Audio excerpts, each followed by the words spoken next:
ಇವತ್ತಿಗೆ ಬಹುಶಃ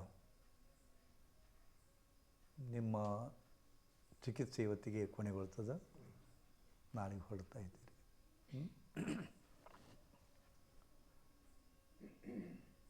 ಬದುಕು ಅನ್ನೋದು ಆನಾ ಹೈ ಜಾನಾ ಹೈ, लेना है देना है, देना है लेना है, पाना है खोना है, खोना है पाना है. ಒಂದನ್ನು ಪಡ್ಕೋಬೇಕಾದ್ರೆ ಒಂದನ್ನು ಕಳ್ಕೊತೀರಿ.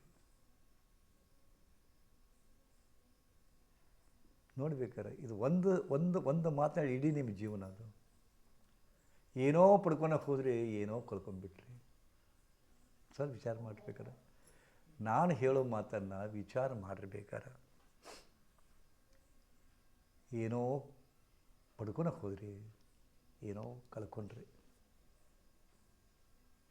ಒಮ್ಮೊಮ್ಮೆ ಏನೋ ಕಳ್ಕೊತೀರಿ, ಅದ್ರ ಫಲವಾಗಿ ಮತ್ತೊಂದು. ಹಾಗೆ ಇವತ್ತು ಹೋಗ್ತೀರಿ, ಹೋಗಲಿಕ್ಕೇ ಬಂದಿದ್ದೀರಿ ನೀವು, ಇಲ್ಲೇ ಇರೋಕ್ಕೆ ಬಂದಿದ್ದಿಲ್ಲ. ಏನೋ ಅವಘಡ ಆಗಿತ್ತು ಶರೀರಕ್ಕೆ, ಸ್ವಲ್ಪ ಚಿಕಿತ್ಸೆ ತೊಗೊಳಕ್ಕೆ ಬಂದಿದ್ದೀರಿ. ಈಗ 2 ಸಲ 3 ಸಲ ಬರುವವರಿಗೆ ಇದು ಒಂಥರ ನಿಮ್ಮ ಮನೆಯ ಒಂದು ಭಾಗ ಅನಿಸೈತಿ. ಈಗ ಆ್ಯಕ್ಚುಲಿ ಹೇಳಬೇಕಾದ್ರೆ ಈ ಆಶ್ರಮ ನಿಮ್ಮ ಮನೆಯ ಒಂದು ಭಾಗ ಆಗೈತಿ. ಹೌದಾ? ಏನೋ ಒಂದು ಆತ್ಮೀಯತೆ ಡೆವಲಪ್ ಆಗೈತಿ ಸಣ್ಣಗೆ. ಮೊದಲ ಸಲ ಬಂದಾಗ ಇರಲಿಲ್ಲ, 2ನೇ ಸರಿ ಬಂದ್ರಿ, 3ನೇ ಸರಿ ಬಂದು ಒಂದು ಅಟ್ಯಾಚ್ಮೆಂಟ್ ಶುರು ಆಯ್ತು. ನಿಮಗೆ ಖುಷಿ ಅನ್ನಿಸ್ತದೆ. ಹೌದಾ? ಕೆಲ ಮಂದಿಗೆ ಬರೋವಾಗ ಖುಷಿ ಅನ್ನಿಸ್ತದೆ, ಹೋಗೋವಾಗ ದುಃಖ ಅನ್ನಿಸ್ತದೆ. ಏನಪ್ಪ ಇನ್ನೊಂದಿಷ್ಟು ದಿನ ಇದ್ದಿದ್ದು ಚೆನ್ನಾಗಿತ್ತಲ್ಲ. ಬಟ್ ಎಷ್ಟೇ ಚೆನ್ನಾಗಿದ್ದರೂ ಸಹಿತ ಹೋಗಲೇಬೇಕು, ಅನಿವಾರ್ಯ. ಭಾಳ ಚೆನ್ನಾಗಿದಪ್ಪ, ಇಲ್ಲಿ ಆರಾಮದಿನಪ್ಪ, ಯಪ್ಪ ಎಲ್ಲ ಜಂಜರ ಬಟ್ ಏನು ಮಾಡೋದು, ಏನು ಮಾಡೋದು, ಅನಿವಾರ್ಯ. ಹಾಗೇನೆ ಇದು ಒಂದು ಸಂದೇಶ ಇದು ಬದುಕಿಗಿದೆ. ಆ್ಯಕ್ಚುಲಿ ಹೇಳಬೇಕಂದ್ರೆ ಈಗ ಲಕ್ಷ ಕೊಡ್ಬೇಕು ನೀವು. ಬಂದೀವಿ, ಒಂದು 10 ದಿವಸ ಇದ್ದೀವಿ, ಬರು ಹೋಗುವ ಮಧ್ಯೆ ಇಲ್ಲಿ ಕಳ್ಕೊಂಡ್ರಿ. ಹಂಗೆ ಒಮ್ಮೆ ಅಲ್ಲಿಂದ ಬಂದ್ರಿ, ಇನ್ನು ಹೋಗ್ತೀರಿ, ಬರುವ ಅದರ ಮಧ್ಯೆ ಇದರ ಮಧ್ಯೆ ಒಂದು ಬದುಕು ಅಷ್ಟೇ. ಹೌದಾ? ಇದು ಯಾರಿಗೂ ತಪ್ಪಿದ್ದಲ್ಲ. ಇದು एक पाकर खोना है, एक खोकर पाना है, आना और जाना है. ಎಂತ ಚಂದ. जिंदगी और कुछ भी नहीं, तेरी मेरी कहानी है. ಜೀವನ ಅಂದ್ರೆ ಮತ್ತೇನಲ್ರಿ, ನಮ್ಮದು ನಿಮ್ಮದು ಕಥೆ. ಅದು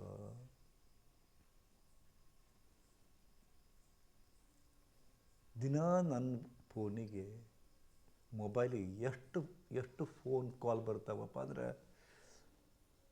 ಗುರುಜಿ ನಿಮ್ಮದು ಇದನ್ನು ನೋಡಿದ್ದೀವಿ ಅಂತ ಹೊಗಳಿಗೆ ಶುರು ಮಾಡ್ತಾರೆ. ಭಾಳ ಚಂದ ಇತ್ತು ಅಂತಾರೆ, ಮುಂದೆ ಹೇಳ್ಕೊತಾರೆ ನೋಡ್ರಿ, ತಕ್ಕೊಂತ ಹೋಗ್ತಾರೆ ದುಃಖವನ್ನು. ಬರೀ ದುಃಖ ದುಃಖ ದುಃಖ. ಇವ್ರಿಗೆ ಜೀವನ ಅಂದರೆ ಏನಪ್ಪ, ಎಷ್ಟು ವಿಚಿತ್ರ ಅಲ್ಲ.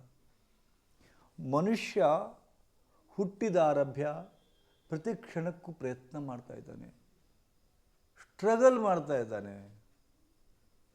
ಏನು? ದುಃಖದಿಂದ ಬಿಡುಗಡೆ ಆಗಬೇಕು, ನೋವಿನಿಂದ ಬಿಡುಗಡೆ ಆಗಬೇಕು, ಸಮಸ್ಯೆಗಳಿಂದ ಮುಕ್ತಿ ತಗೋಬೇಕು. ಮಾಡಕತ್ತೀರಿ, ಅಹರ್ನಿಶಿ ಪ್ರಯತ್ನ ಮಾಡಕತ್ತೀರಿ. ಪ್ರತಿ ಕ್ಷಣಕ್ಕೂ ನೋವಿನಿಂದ ಮುಕ್ತಿ ಆಗಬೇಕು, ಅಡಚಣೆಗಳಿಂದ ಮುಕ್ತಿ ಆಗಬೇಕು, ಜಂಜಾಟಗಳಿಂದ ಮುಕ್ತಿ ಆಗಬೇಕು. ಇದನ್ನು ಪ್ರಯತ್ನ ಮಾಡಕತ್ತೀರಿ. ಇದರ ಮತ್ತೊಂದು ಭಾಗ ಸುಖ, ಸುಖದ ಅನ್ವೇಷಣೆ, ಸಂತೋಷದ ಅನ್ವೇಷಣೆ, ಆನಂದದ ಅನ್ವೇಷಣೆ ಮಾಡ್ತಾ ಇದ್ದೀರಿ ಪ್ರತಿ ಕ್ಷಣಕ್ಕೂ.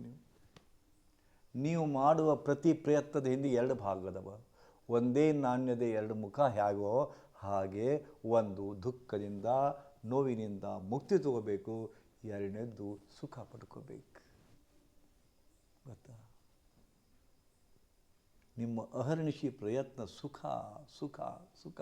ಇಲ್ಲಿ ಬಂದಿದ್ದು ಆ ಸುಖಕ್ಕಾಗಿ. ಎಂಥ ಸುಖ? ನೋವಿನಿಂದ ಮುಕ್ತರಾಗಿ ಸುಖದಿಂದಿರಬೇಕು.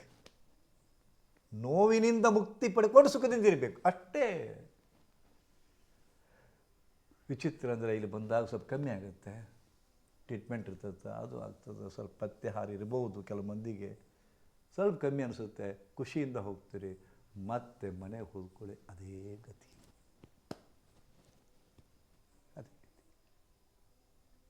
ಅದೇ ಗತಿ ಅಲ್ಲ?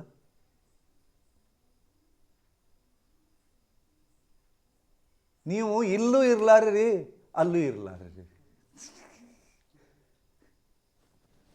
ಮನೆಗೆ ಹೋದ್ಕೊಳ್ಳಿ ಆಶ್ರಮ ನೆನಪಾಗತ್ತೆ. ಚಂದಾಗಿದ್ದು ನೋಡಿ, ಒಟ್ಟು ಯಾವುದು ಸುಮ್ಮನೆ ಟೆನ್ಷನ್ ಇದ್ದಿಲ್ಲ ನೋಡು. 10 ದಿವಸ ತಣ್ಣಗಿದ್ದು ನೋಡಿ, ಇವೆಲ್ಲ ಜಂಜಾಟ ಬಿಟ್ಕೊಂಡು ತಣ್ಣಗಿದ್ದು ನೋಡು ಅಂತೀರಿ ನೀವು.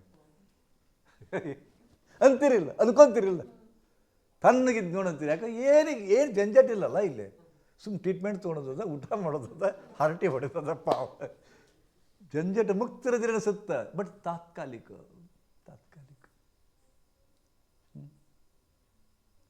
ನೀವು ಅಷ್ಟೇ ಅಲ್ರಿ, ಇಡೀ ಜಗತ್ತೇ ಹೀಗೆ ಮಾಡ್ತದೆ.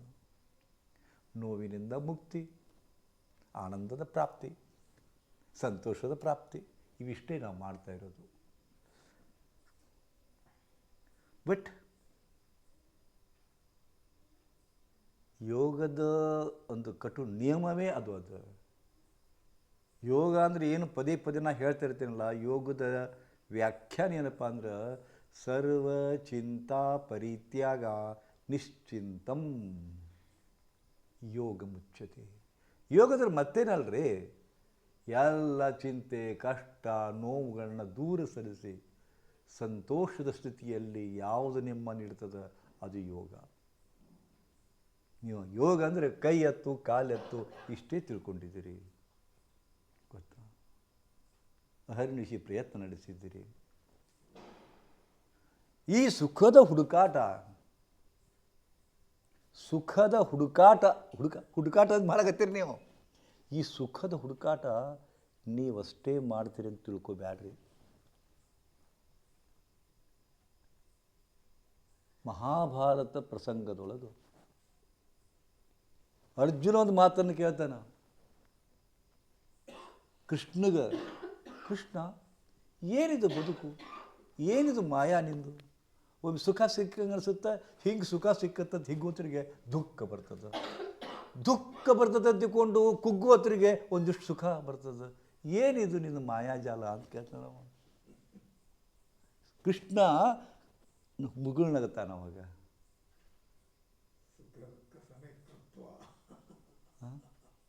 ಕೃಷ್ಣಗೆ ಅರ್ಜುನ ಕೇಳ್ತಾನೆ, ಕೃಷ್ಣ ಸಂತೋಷದ ಕ್ಷಣದ ಅನುಭವ ಮಾಡಿಕೊಡಲ್ಲ, ಸಂತೋಷದ ಅರಿವು ಮಾಡಿಕೊಡಲ್ಲ. ಬದುಕು ನೋಡಿ, ಯಾಕಂದ್ರೆ ನಾವು ಹುಟ್ಟಿದ್ದು ನಾವು ಮಾಡೋದೆಲ್ಲ ಸಂತೋಷಕ್ಕಾಗಿ ಮಾಡ್ತಾ ಇದ್ದೀವಿ.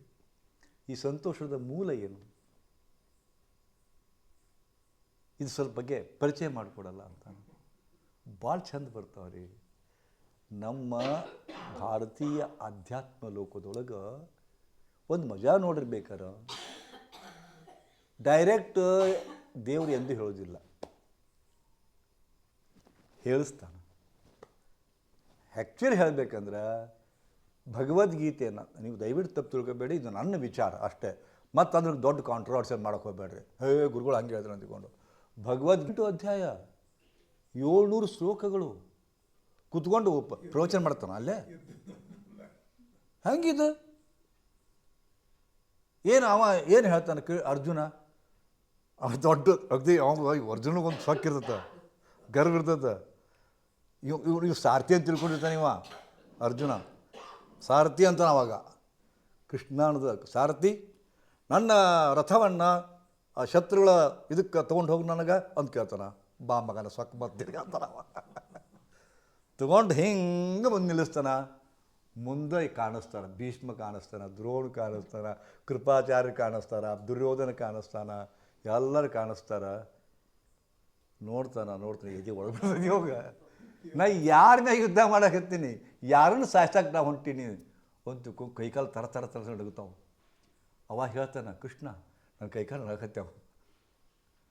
ನನ್ನ ಕೈಕಾಲು ಆಗತ್ತೇವ. ಹಾಂ, ನಾ ಯಾರು ಕೂಡ ಯುದ್ಧ ಮಾಡಕ್ಕೆ ಹೊಂಟೀನಿ, ಈ ಯುದ್ಧ ತೊಗೊಂಡು ನಾ ಏನು ಮಾಡಲಿ, ಇವ್ರನ್ನ ಕೊಂದು ನಾ ಏನು ಗಳಿಸ್ತೀನಿ. ಕೃಷ್ಣ ನಾವು ಅಲ್ಲಿ ಅಂತಾನ, ಗಾಂಡೀವನ ಕೆಳಗಡೆ ಹೋಗ್ತಾನ. ಆವಾಗ ಕೃಷ್ಣ ತನ್ನ ವಿರಾಟ ರೂಪವನ್ನು ಪ್ರತ್ಯಕ್ಷ ಮಾಡ್ತಾನೆ, ಭಗವದ್ಗೀತೆಯನ್ನು ಉಪದೇಶಿಸ್ತಾನೆ. ಒಂದೆರಡು ಮಾತು ಹೇಳಿರಬಹುದು ಆತ ಅವಾಗ ಹೇಳಿದ ಸುಳ್ಳಲ್ಲ. ಯಾಕೆ ಕೃಷ್ಣ ಮಹಾಮೇಧಾವಿ, ಮಹಾಜ್ಞಾನಿ. ಹಾಂ, ನನಗೆ ರಾಮನ ಪಾತ್ರಕ್ಕಿಂತ ಕೃಷ್ಣನ ಪಾತ್ರ ಭಾಳ ಹಿಡಿಸ್ತದೆ. ಕೃಷ್ಣ ನನ್ನ ಮೆಚ್ಚಿನ ಗುರು. ಅವ ಯಾತಕ್ಕಪ್ಪ, ಸಕಲ ಕಲಾವಲ್ಲಭನ್. ಹಾಂ, ಸಕಲ ಕಲಾವಲ್ಲಭನ್, ಅವನಲ್ಲಿ ಎಲ್ಲ ಗುಣಗಳಿದ್ದಾವೆ. ಎಂಥ ಅದ್ಭುತ ಮಹಾಯೋಗಿ ಅವ. ನಿಮಗೆ ತಿಳಿಯೋದು ಕೃಷ್ಣ ಅನ್ನೋದು ಗೊತ್ತಾದನ, ನಿಮಗೆ ಯಾರಿಗೂ ಗೊತ್ತಿಲ್ಲ ಕೃಷ್ಣನ ಬಹುಮುಖ ವ್ಯಕ್ತಿತ್ವ. ಯಾಕಂದರೆ ಭಗವದ್ಗೀತೆಯ ಕುರಿತು ಸಾವಿರಾರು ಪ್ರವಚನಗಳನ್ನು ನೀಡಿದ್ದೀನಿ ನಾನು, ಸಾವಿರಾರು, ಒಂದಲ್ಲ ಎರಡಲ್ಲ. ಇರಲಿ, ಆವಾಗ ಕೃಷ್ಣನ ಬಾಯಿಂದ ಅರ್ಜುನನ ಆ ಪರಿಸ್ಥಿತಿ ಒಳಗೆ ಬರ್ತದೆ. ಎಷ್ಟು ಎಲ್ಲ ವಚನಗಳು ಬರ್ತಾವೆ, ಎಲ್ಲ ಹೇಳ್ತಾರೆ ನೋಡ್ರಿ. ಭಗವದ್ಗೀತೆ ಒಂದು ಓದಿದ್ರೆ ಸಾಕು, ನಿಮಗೆ 4 ವೇದ ಓದ್ದಂಗೆ, ಎಲ್ಲ ಉಪನಿಷತ್ತು ಓದ್ದಂಗೆ.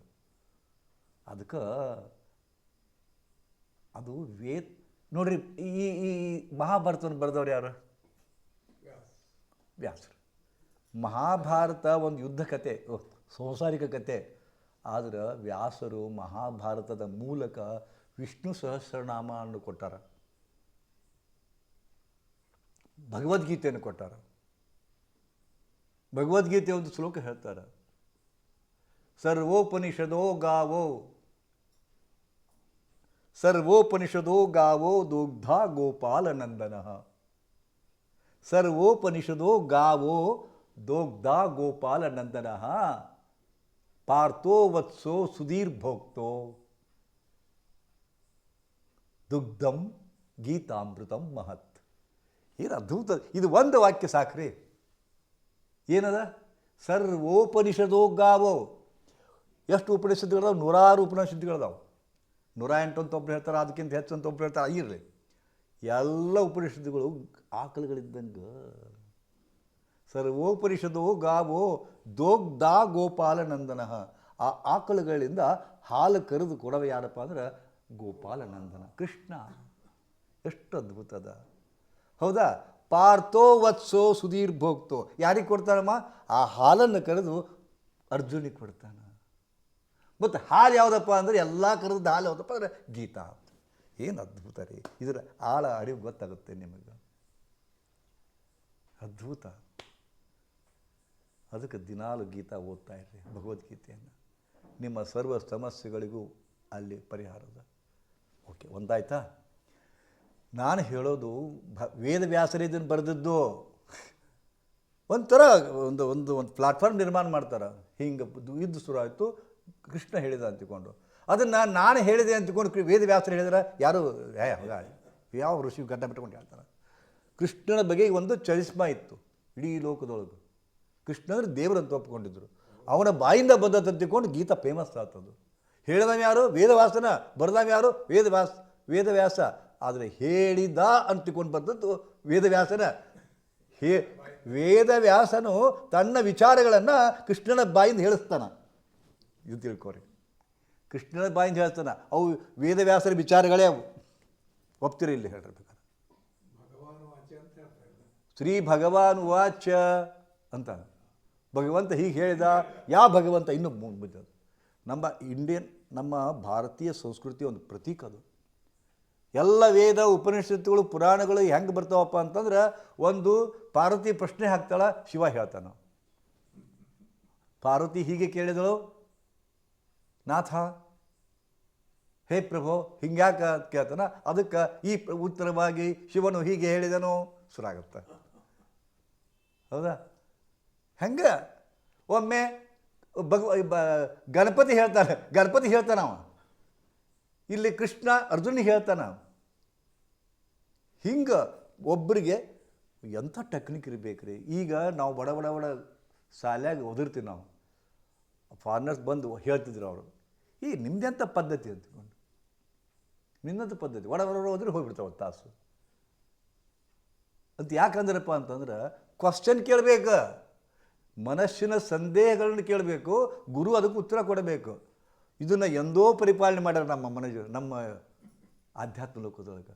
ಒಬ್ರು ಕೇಳ್ತಿದ್ರು ಪ್ರಶ್ನೆ, ಅದಕ್ಕೆ ಉತ್ತರವಾಗಿ. ಇದು ಓಶೋ ಟೆಕ್ನಿಕ್ಕು ಕೂಡ. ಓಶೋ ಏನಾದ್ರು ಪ್ರಶ್ನೆ ಹಾಕಬೇಕು